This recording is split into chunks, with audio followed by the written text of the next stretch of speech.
this is what we achieved last week. Okay.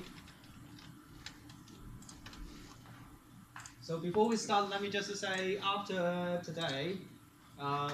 today's session, then I would release your first assignment, and your first assignment deadline is 6th of March, I think. It's a Monday, so you have at least 2 weeks, 2.5 weeks actually, to finish that report, and you will see that the first part of the question will be exactly following the practical steps that we did for the last week and this week.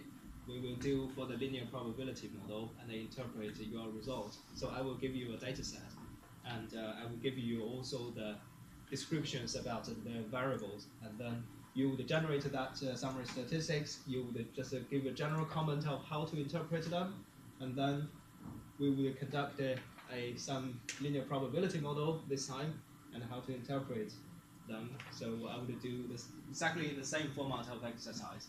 And then in the second part, you are asked by 2 small questions relevant to our lecture discussions.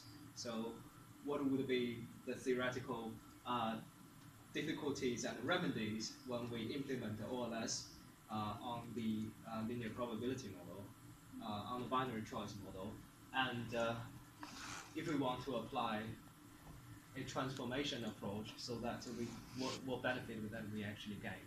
So basically, all the topics that we covered for the first 2 weeks lectures. Okay, so that would be the general message. After today's session, then I will release that today. Release your first assignment. So your assignment can be found in the coursework folder in the Blackboard of the module web page. Currently, you still cannot see that. I will release that after this session.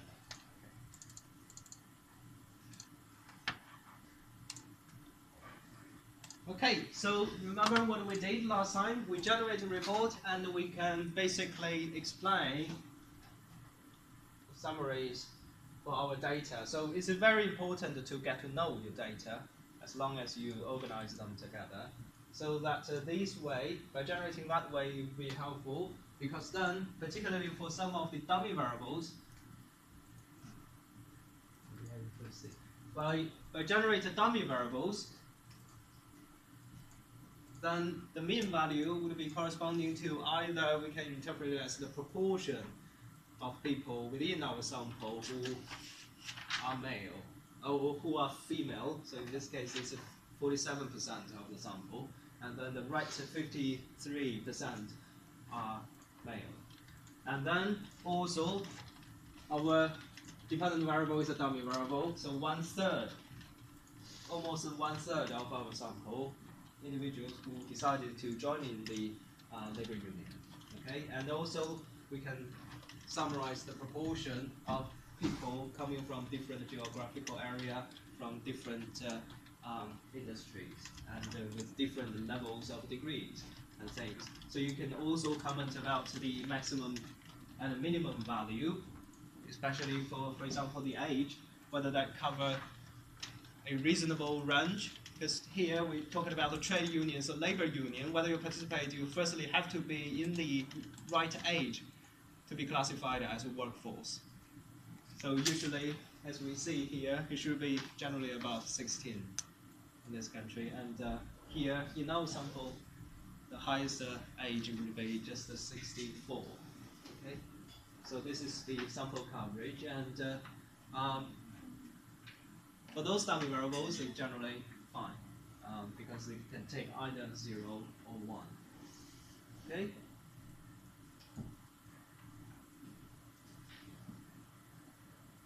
Okay, so sometimes you may be interested in generating similar summary statistical report, but conditional on a subgroup of people. For example, we want to see, actually, if we want to generally plot the relation of male and female's participation overall with the decision of the participation of a trade union, then we could actually compare. We can actually split our overall sample into 2 parts. The first group is a female part, the second group will be male part. And then we can generate the mean value of their participation rate separately, and then we can see who is higher. And then this is what you often see in the general industry report or news report. If I give you some rough figures, so that would be sometimes useful. And the way we do that is simple. As long as you can open and generate this summary statistics table, what you really need to do is we change the condition of our sample. So this is our total number of observations. It's about 3,600 observations. The way we change that, for example, we want to split our sample based on the gender, so based on this dummy variable. So we want to see whether it's the sample result conditioning on that dummy variable equal to 1, and also the summary statistical result conditioning on that is equal to 0, that variable equal to 0. So the way we do that is after we generating that table, we simply click sample here, sample button, and then you can see we could either restrict that into the range pair, which is extremely helpful when you do the time series analysis, because then you just restrict the numbers of observations, because your observations are ordered in natural time sequence. But here it's not quite helpful for us. What we will do is that we fill in some conditions. In the bottom panel here, you can see the if condition. So the if condition inside, if we just type in, say for example, female equal to 1,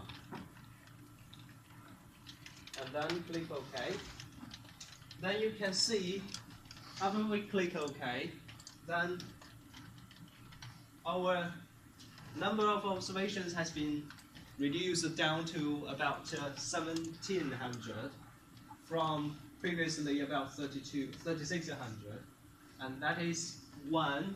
You can see clearly from the summary statistic by the female variable that now the mean value is equal to 1, or the maximum minimum is equal to 1. That is exactly the indication that we successfully conditioning on our sample based on the dummy variable when it takes a value of 1. So this is the summary statistics for female. So among female, we can see that they are very close to 1/3 of females who decide to participate in the trade union. And also we can generate summary statistics for the other variables. We can interpret them. So again, if I want to generate the summary statistics for male, then again I would click the sample button.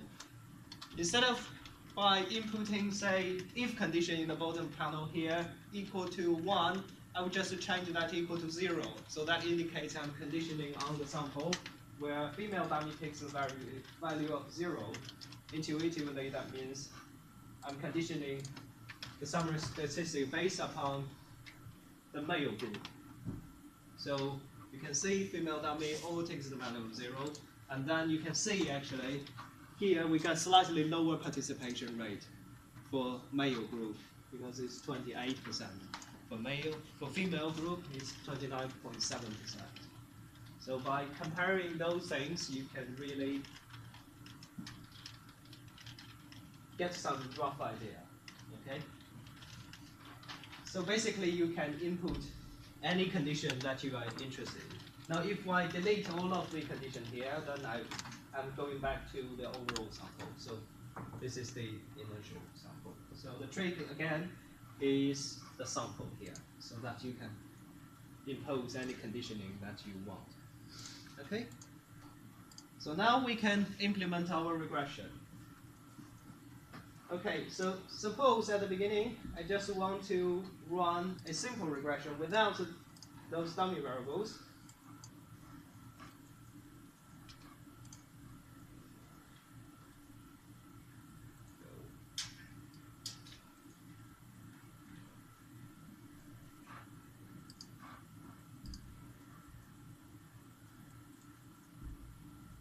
So let me just firstly run a regression with a simple, very, very simple and naive regression that I'm just depending on a constant and age variable, age square, and also female. I'm going to drop temporarily now all the other categorical variables because that is something that we are going to look at carefully in a minute. So do you know how to generate? Can you still remember how to implement the least square regression? There are two ways. One way is to utilize a quick menu, and then the second and last option, estimate equation. And then you just type in the variables that we want to throw into the regression. So first variable must be our dependent variable, then followed by all the independent variables. So here you see that firstly you throw in the dependent variable, which is tu here, and then followed by the independent variable c, which is the internal constant for the e-views variable, and then age squared, and the female. Okay. So you simply type in all the things here, and then click OK. You should be able to reach that. An alternative method is to type in the command.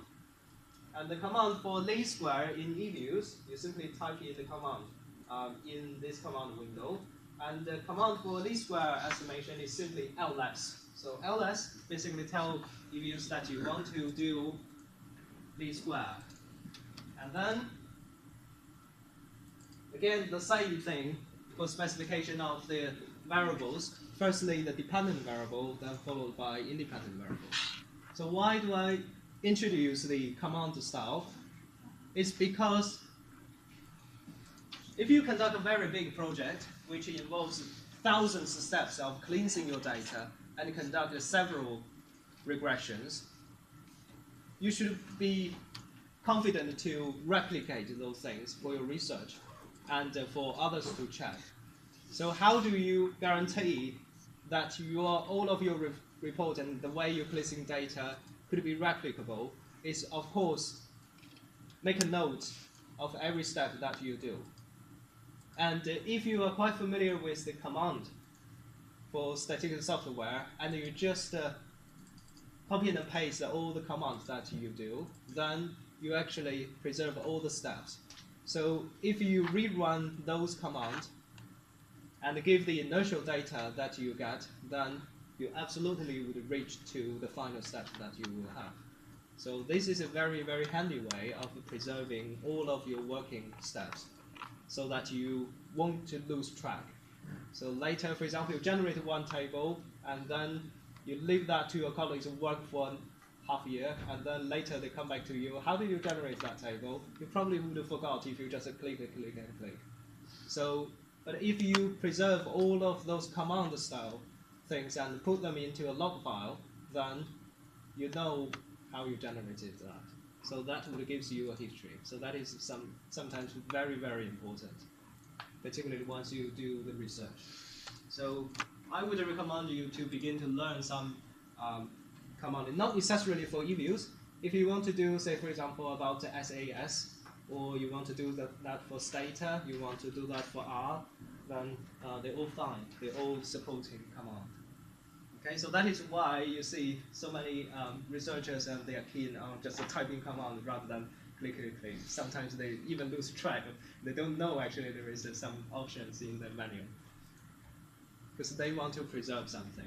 So there is that is one motivation, and easily in the file you can see new and program or text file. If you click any one of them, then it generates actually a completely plain thing where you can just type in, copy and paste all the command lines there.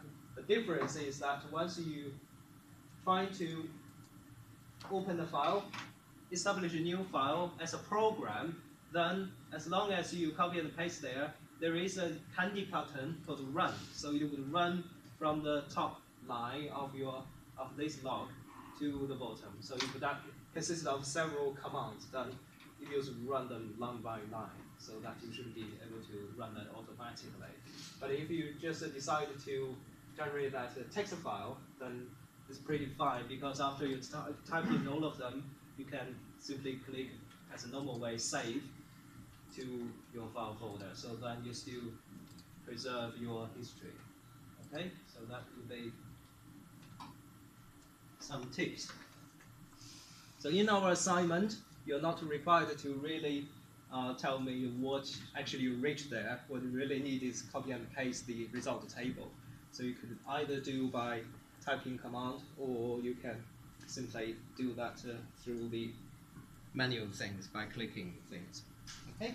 So firstly, let's just see this estimation table, and then I'm gradually trying to add in the categorical variables, the dummies for the categorical variables. Remember, we can always utilize the expand function to throw the categorical in. So the first variable I'm going to throw in is, following our instruction, is the individual dummies for regions. Remember, we have 11 different regions, 9 regions, so 11 regions.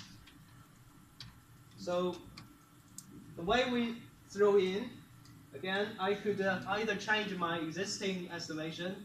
So I just click the estimate button. In this time, I'm doing the manual way. So I would just change the specification by typing at expand, then in the dummy, so in the categorical variable. So then, if I click OK, what would happen? So that basically means I tell the eViews to do a regression. The dependent variable is the trade unit decision, binary choice, and then followed by a constant, and then age variable, age squared variable, and then female, which is a dummy variable, and then expand int, that is generate individual dummy variable for each category within our industry. So if I specify exactly in that way, what would happen? If I click OK, you can see it generates an error message. And the error message is, say, near singular matrix error. That is a typical error that we may have. Near singular matrix, what's that mean? It means that the variables that we throw in violate the multicollinearity things. So we actually encounter multicollinearity. How does that happen? That is happened because we throw in an expand function there. And the expand function, remember, we have how many categories we have in our industry. In the value map that we said last time, we have 9 industries. We have thrown 9 individual dummies into our regression. But if we throw them in 9 individual dummies into the regression, what would happen? Now we will, for example, this is our data, and for our individual industries, let's say individual industry 1, industry 2, industry 9.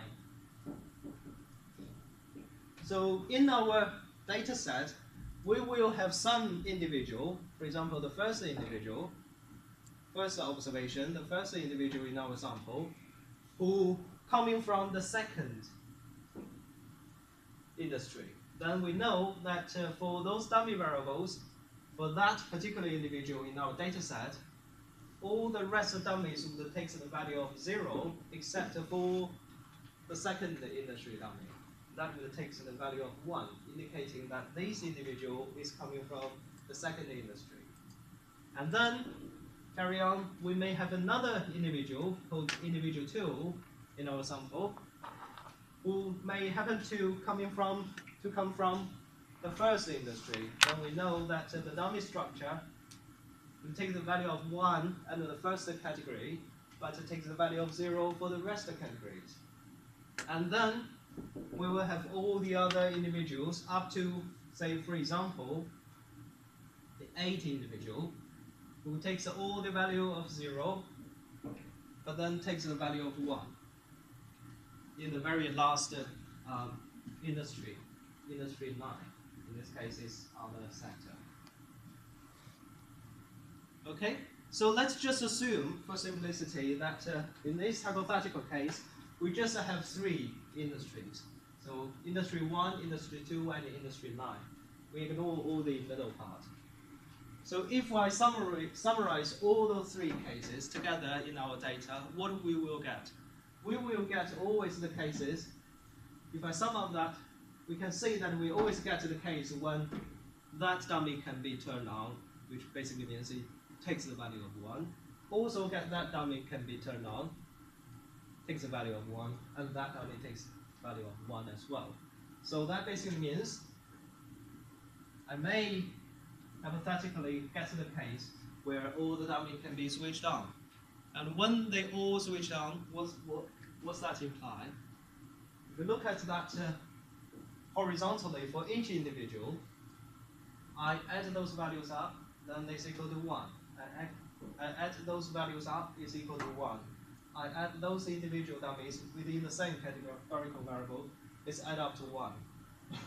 And then I can add up all the other individuals and add up all the dummy variable values together within the same, they're all the industry dummies.